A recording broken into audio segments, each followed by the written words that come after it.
ఆహా అమలుగా నీ హామీలిచ్చి అధికార పీఠం ఎక్కి తెట్టు చూపి తిరుగుతున్నాడు మన రేవంతన్న. నిగ్గదీస్తే బుద్ధులు తిరతాడు, దొరికినంత దోచేస్తాడు. కబ్జా కోరుల ధైర్యం వీడు, దొంగ దొరలంత దోస్తీ చేస్తాడు.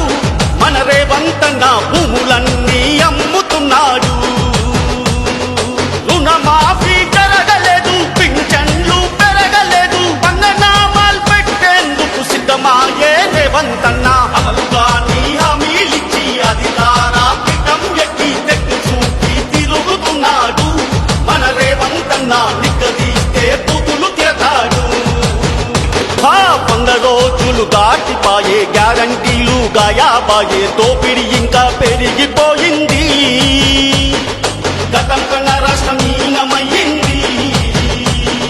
నాటి నుండి నేటి వరకు పేదల బతుకు మారలేదు. మేలుకోరా తమ్మి ఇప్పుడైనా.